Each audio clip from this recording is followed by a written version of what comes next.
Watch this ring pour's glorious awakening from humble beginnings to the bubbling purple-spotted finale I call Violet Speckled Vortex. I am Mrs. Ruby Merlot. As a cultural, colorful pouring icon, I dress for every pour as one would naturally dress for dinner.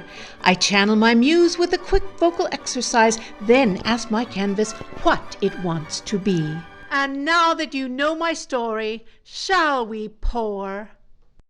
You may notice I'm wearing a different ring today, but first things first, I ask my canvas what it wants to be. My very expensive jewel-encrusted alligator ring is out for a cleaning after it dove into a cup of paint. But no alligator tears for me. I have been assured that he soon will be good as new. I always vocalize before a pour, this time inspired by my ring. Alligator ring is being cleaned. Gracious viewers, look at these splendid paints I spill upon my canvas. All brands and colors are in the description section. I did put 2 drops of silicone in each but the white. Once again, I choose to encircle my pour with gold paint. So often it results in remarkable golden cells, oftentimes tinged with other colors. And now to the tilting. The yellows and lime greens remind me of a product my Maxwell enjoyed as a child. Slime, I think they called it. He received it as a birthday gift from his cousin Eddie. That green glowing slime would appear when one least expected it, and always somewhere that caused me immeasurable embarrassment in my social circle. It all came to a head with the event that finally caused Mr. Merlot to put his foot down. Oh, I mean literally put his foot down into the squishy concoction firmly affixed to my very expensive rug.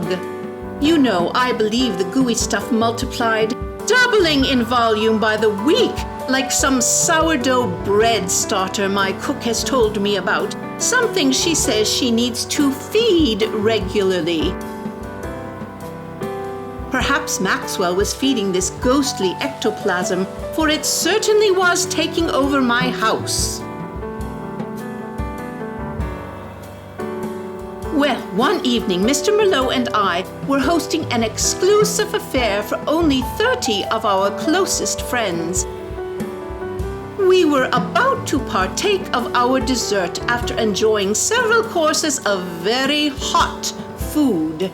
Food that produced steam that rose ceilingward. Oh, but I must pause for a moment to show you the unsightly purple blob that has burst forth upon the canvas.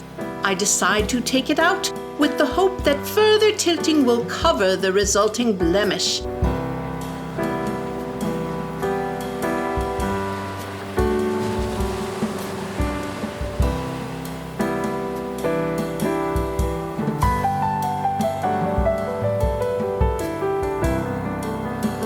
The tilting succeeds, but more purple spots begin to appear with my torching, and I decide they are quite attractive, though I tone some of them down by embellishing them.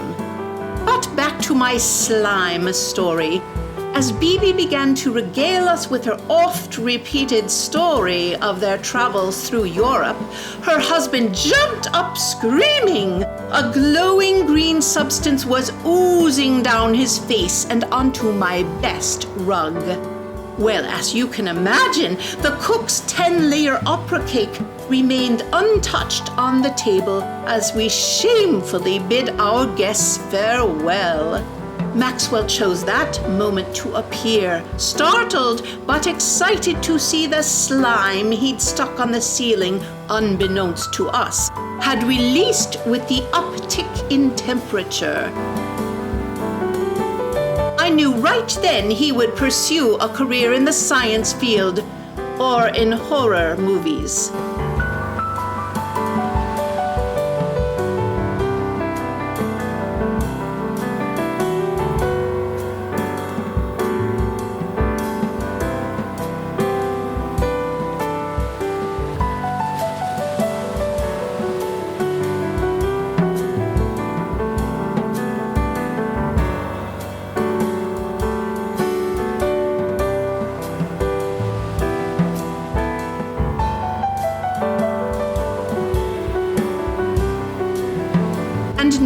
see the magnificent close-ups.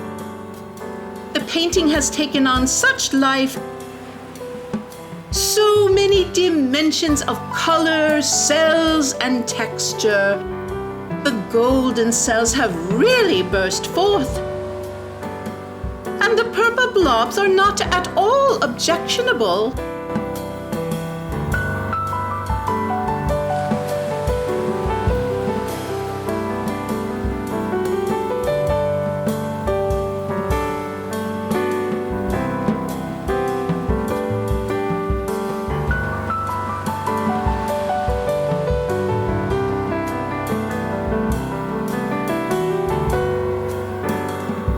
And here it is in front of the water in downtown Sarasota, Florida. My dear gracious viewers, thank you for watching.